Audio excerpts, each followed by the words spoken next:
खुलुमबाय स्टुडिअ दं राकेश रामसियारि बे समाव बिपिएफ राजखान्थि हान्जानि जे लाइमोन गांखौनि बिक्रम दैमारि कास्टम बसुमतारि गुबुन गुबुन जायगाफोराव उफ्रा बिसायख'थिखौ नोजोर बोनानै फोसावदिं हाथायफोराव थांनानै फोसावदिं खालामबाय थानायखौ नुनो मोन्दों आरो बे समावनो मैयानि सानाव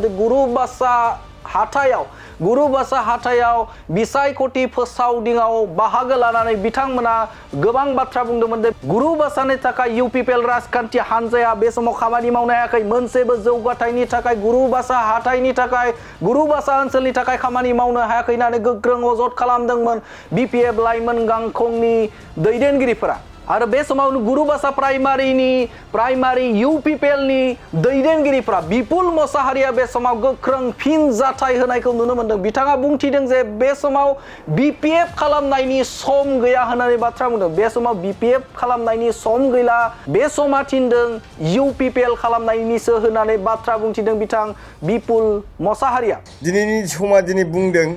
माने बिपिएफनि दिनैनि समा जेनाखि बिपिएफ गेलेनायनि सम गैया होननानै जों बेबायदि आसा खालामदों आरोखि। दिनैनि दिनाव समाया बुंदों जे इउपिपिएल खालामनायनि सम बादि। आरो बिथाङा बुंथिबावदों जे बे समाव जाय बिथांमोना मैयानि सानाव फैनानै बेफोरबायदि नंखाय बाथ्रा बुंदों, बे नंखाय बाथ्रा बुंग्राफोरखौ गोख्रों फिन जाथाय होदों बिथां बिपुल मोसाहारिया। बिथाङा बुंथिदों जे बे ओनसोलाव थामहिनबा बिपिएफ राजखान्थि हान्जानि लाइमोन गांखंनि दैदेनगिरिफोरा ओरैबायदि अबस्थायाव फैबाय, ओरैबायदि थासारियाव फैबाय, बिथांमोना बाजार थांनानै हाथाय थांनानै मुलि फाननायनि अबस्थायाव फैबाय। आरो बे समाव बिथांमोननि जे एक्सपायार डेट थांनाय जे मुलिफोरखौ फाननानै लाब गैया होननानै गोख्रों अजद खालामदों बिथां गुरुबासा प्राइमारिनि बिथां बिपुल मोसाहारिया। दिनैनि थारिखआव माइक लानानै बिथांमोना जे हाथाय बेबायदि केम्पेइन खालामदों मुलि फाननाय अबस्था, खिन्थु नोंथांमोना बिपिएफनि एक्सपायारि डेट बारखानाय मुलिखौ फाननानै बाहाय जेबो मुलाम्फा जानाय गोख्रों अजद खालामदों। बे समाव बिथांमोना जे गुरुबासा ओनसोलाव फैनानै मुलि फाननाय बायदि बिथांमोना फैनानै रायजो राजाफोरखौ बाजाराव हाथायाव फैनाय रायजो राजाफोरखौ बिथांमोना बुजायफैनाय बिथांमोना बाथ्रा बुंफैनायखौ लानानै गोख्रों फिन जाथाय होदों बिथां गुरुबासा प्राइमारिनि बिपुल मोसाहारिया। आरो बिथाङा बुंथिबावदों जे गुरुबासायाव थांनाय 19 बोसोराव गाज्रि थासारियाव दंमोन। गुरुबासा ओनसोला जौगाथायनि बिथिङाव जोबोद गाहाय थासारियाव दंमोन। बै समाव मोनसेबो जिगाब दोंसेबो खामानि मावनानै होआखै बिपिएफ राजखान्थि हान्जाया थांनाय 19 बोसोराव होननानै बाथ्रा बुंथिदों बिथां गुरुबासा प्राइमारिनि बिपुल मोसाहारिया। 17 बोसोर सासनाव गुरुबासायाव मोनसेबो बाजार गैयामोन, मोनसेबो स्ट्राक्चार गैयामोन गुरुबासायाव। दिनै जोंनि गुरुबासा बाजारावनो बिथांमोनहा फैनानै मिथिं खुंफैदों जे माने रायजोफोरखौ माइकजों लायै बुंदों न'खर। दा बेवहाय नुलांदोंना नुलाङाखै आं मिथिया। बिक्रम दैमारियाथ' सासे यां ना, बिथाङा मेगनासो गाज्रि जायाखै नामाखै जों बेखौ बुंनो हाला आरोखि। दा बेबायदि बैसोआव जुदि बिथांमोना मेगन गाज्रिब्ला ट्रिटमेन्टनि गोनांथि जागोन बिथांमोना। मानो होनना बुङोब्ला जोंनि गुरुबासा बाजारावनो ओरैबायदि गिदिर गंनै एकबारैनो बाजार मार्केट सेटआ जागासिनो दं, लुफुंगासिनो दं। टप लेन्टारसिम मोनहैबाय, दाबो कन्टिनिउवास प्रसेस आरोखि खामानिया। बे खाथियावनो आरो गंसे वाटार साप्लाइ बेसेबांबा गिदिर 3 कौटिनि लुनानै दं। आरो बेबायदिनो गोबां जों बुङोब्लाथ' 1 घन्टाबो नांनो हागौ आरोखि टाइमा। आरो बे समाव इउपिपिएल राजखान्थि हान्जानि बिथां गाहाय प्रमद बर' दैदेननाय बिटिआर सोरखारा बे ओनसोलनि थाखाय गोबां जौगाथायनि खामानि मावबाय दं होननानै बाथ्रा बुंदों। आरो बे समावनो बे ओनसोलनि थाखाय बा हाथायनि थाखाय बे समाव हाथाय जौगाथायनि थाखाय मार्केट सेट खालामना होदों, दै जगायथायनि थाखाय खालामना होदों। आरो गुबुन फारसेथिं गुरुबासानिफ्राय नेशनेल हाइवे थांग्रा जे लामाखौ पाक्का खालामनानै होदों होननानै बाथ्रा बुंथिदों बिथां बिपुल मोसाहारिया। आरो गोबांथार खामानि मावबावदों जायखौ बुंनोब्ला 1 घन्टानि गोजौआव सम लागोन होननानै बाथ्रा बुंथिदों बिथां बिपुल मोसाहारिया। आरो बे समावनो बिथाङा बुंथिदों जे लाइमोन गांखौनि दैदेनगिरिफोरा गुरुबासा ओनसोलाव फैनानै बेफोरबायदि बुंनानै जेबो लाब गैया। मानोना बे समाव गुरुबासा ओनसोलनि रायजो राजाफोरा 95% रायजो राजाफोरानो इउपिपिएल दङ।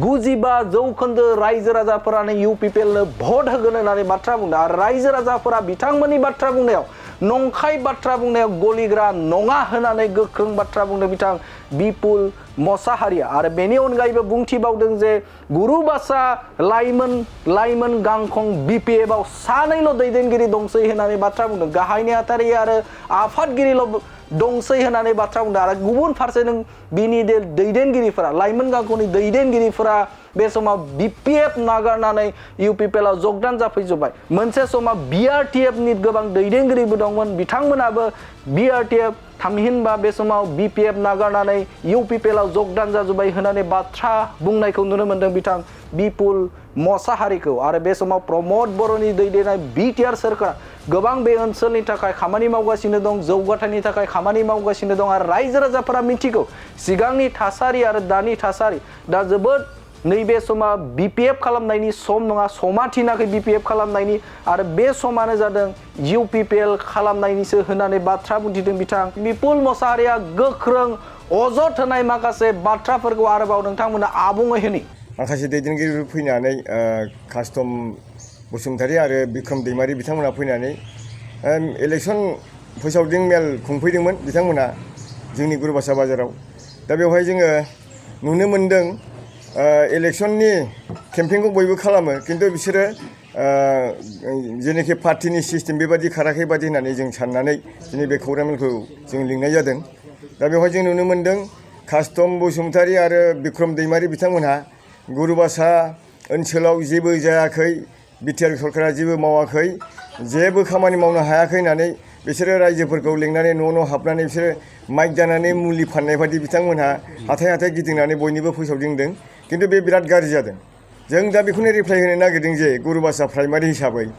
जों गुरुबासा प्राइमारि हिसाबै BTR निफ्राय सुजुग सुबिदा मोननाया जोंनावनो बांसिन जों गैयाब्लाबो गिदिर खामानिखौनो जों दा 25थानिबो बारा मावनानै दं आरो गुरुबासा प्राइमारियाव दा बेखिनिखौ जोङो बे खौरां मेलनि गेजेरजों जों बिथांमोनखौ रिप्लाइ होनो नागिरदों जे कास्टम बसुमतारी आरो बिक्रम दैमारी बिथांमोनखौ जों मोजां मोनो मानसि हिसाबै बिथांमोना एकदम माने स्ट्रं दासान्दि यां लिडार दा बे हिसाबै आं खावलायनोसो नागिरदों दिनैनि समा दिनै बुंदों माने BPFनि दिनैनि समा जेनाखि BPF गेलेनायनि सम गैया होननानै जों बेबायदि आसा खालामदों आरोखि दिनैनि दिनाव समाया बुंदों जे UPPL खालामनायनि सम बादि मानो होनना बुङोब्ला 17 बोसोर सासनाव गुरुबासायाव मोनसेबो बाजार गैयामोन मोनसेबो माबा स्ट्राक्चार गैयामोन गुरुबासायाव दिनै जोंनि गुरुबासा बाजारावनो बिथांमोनहा फैनानै मिथिं खुंफैदों जे माने रायजोफोरखौ माइकजों लायै बुंदों न'खर दा बेवहाय नुलांदोंना नुलाङाखै आं मिथिया बिक्रम दैमारियाथ' सासे यां ना बिथाङा मेगनासो गाज्रि जायाखै नामाखै जों बेखौ बुंनो हाला आरोखि दा बेबादि बैसोआव जुदि बिथांमोना मेगन गाज्रिब्ला ट्रिटमेन्टनि गोनांथि जागोन बिथांमोना मानो होनना बुङोब्ला जोंनि गुरुबासा बाजारावनो गिदिर ओरैबायदि गिदिर गंनै एकबारैनो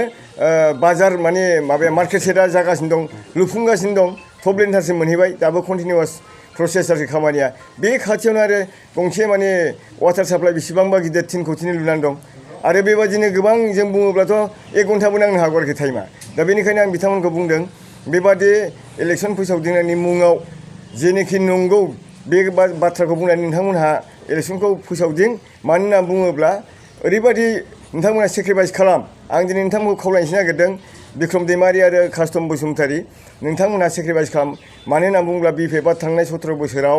खिजान नोंथांमोननि दुर्निति नोंथांमोननि भुल गोरोन्थि मावनायाव नोंथांमोनहा दा भुगिनांदों बेखौसो आं फिल खालामदों बेनिखायनो नोंथांखौ आं खावलायदों सेक्रिफाइस खालामबाय था नोंसिनि दिना सानसे फैनो हागौ खिन्थु जों दिनैनि थारिखआव बुंदों 15 बोसोर खुनु BPFआ बेवहाय आवाज होनो हानायनि खुनु केपासिटियानो गैया आरो जोंनि गुरुबासा रायजो राजाखौ नोंथांमोना मिसा खोथाजों बुरखायफैनो नाङा गुरुबासा जोंनि एरियानि मानसिफ्रा 90% जों UPPआव दं आरो जोंनि रायजो राजाफोरखौ फिदिं फिथा खालामबाबो हानाय नङा बेनिखायनो आं दिनै क्लियार होबाय गुरुबासानि प्राइमारि जानानै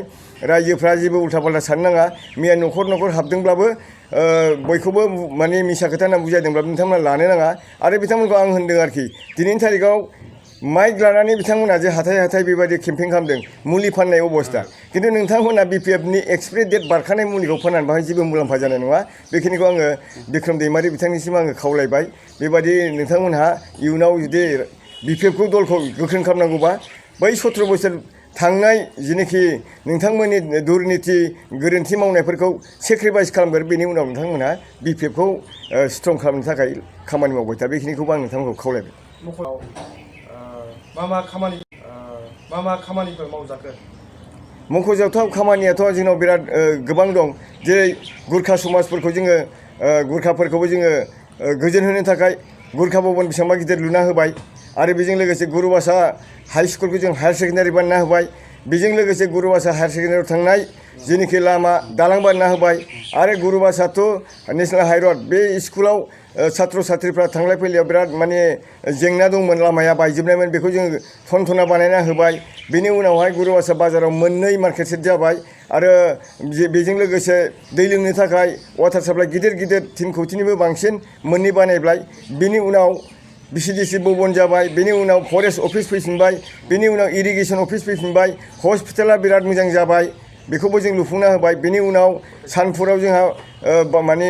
दै खुरखानाय आदिबासी गामियाव जों प्रटेक्सन खालामना होबाय बेसेबांबा गिदिर बेजों लोगोसे गुदुलियाव जोङो लामा दोंब्रैसो खोबाय CC ब्लकनि बेजों लोगोसे सानपुर दालाङा 17 बोसोरावबो बे दालांखौ मावनो हायाखैमोन दिनै सानपुर दालाङा टेन्डार जानानै थांबाय गाबोन समफोरनो बेखौ लुसिगोन दा केम्प बानायगासिनो दङ जोङो बुंनो थाङोब्ला 1 घन्टासो नांगोन बेनि गेजेरजों टाइगेरगुरि आमिनपारा थांनाय 3 कौटि 85 लाखनि मोनसे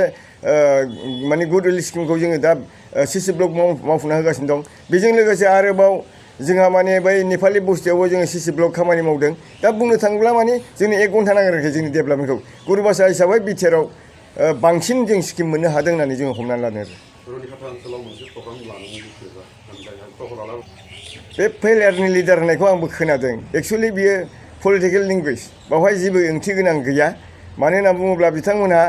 गावसिनि पार्टिखौ बोरैबा हमथाना लाखिनो हागोन नैबे बाइ इलेक्सननि दारैनो एसे मानसिफोरखौ हमथानो हायोबा नेक्स्ट 2025आव जुदि काउन्सिलाव गेलेयोब्ला एसे मानसि नांगौ हिसाबै बिथांमोनहा बिदिनो मिसा खोथा फोसावदिंगासिनो दं दा जों बेखौ फोथाया आरो रायजोफ्रा न'खर न'खर हाबब्लाबो फोथाया मानो होनना बुङोब्ला बै समाव 17 बोसोराव रायजोनो डाइरेक्ट जिनिस होनायखौ बिपिएफआ जेबो होनो हायाखैमोन देरदोंमोन साथामसो थिखादारफ्रा बिथांमोनहा स्किम सेंसन मावदोंमोन खिन्थु रायजोनो जेबो होनो हायाखै जों दिनै मा होदों अरुनदय स्किम न'खर न'खर होदों जोङो नङा होमबा रेशन कार्ड गैयैफोरखौ जों रेशन कार्ड होनानै होजोब्बाय न' गैजा रोङैखौ जोङो घरे साफ्रोमबो गरिबफ्रा न' मोनै गैला जोंनियाव आंनि BCDC जोंनि प्राइमारियाव 1000निबो बारा जों न' लुफुंना होबाय अब्ला जोङो माने प्रमद बर' सरकारा फैलार बेखौ बोरै बुंनो हागोन बे साहसआव बबेनिफ्राय मोनो आं बेखौसो दिनै आसरित मोनदों आरो नोंथांमोननि केन्डिडेटखौ माबायदि मदद होनानै देरहागोन नोंथांमोना जोंनि केन्डिडेटआ जोंहा थाखानाय भटआनो दाखालि थांनायावबो जों देरहाखादों एमपिआवबो देरहादों एमएलएआवबो देरहादों जोंहा जथेस्थ' भट दंखायो आरो बेवहाय जोंहा दिनै बुंनो थाङोब्ला गुरुबासायाव बिपिएफआ 5%ल'सै नै दाखालिसो 15 दिनसोनि सिगाङाव बिपिएफनि जायनाखि हार्डक'र इयुथ बिपिएफ जेनिखि होनो बिआरटिएफ होनोमोन गोदो नङा होमबा बै बिथांमोना गासिबो लैहोर फैनानै जोंनियाव जगदान जाफैजोब्बाय दा सेक्रेटारि प्रेसिडेन्ट सानैल'सै बादि बिपिएफ आरोखि अबस्था गाज्रि दा बिथांमोना बेखौनो माने खर' सानानै नंखाय बाथ्रा बुंनानै न'खर न'खर हाबनानै माइक लायै हाबगासिनो दं बिथांमोना बेखिनिखौ आं दा खावलायदों नोंथांमोनहा जुदि बिपिएफखौ स्ट्रं खालामबा माइक लानानै न'खर हाबनाङा नोंथांमोना खामानि मावनानै देखायबानो जाबाय मानो होनना बुङोब्ला 17 बोसोराव गुरुबासायाव जिगाब दोंसेबो बिपिएफनि चिह्न गैयामोन बेखिनिखौ आं बुंबाय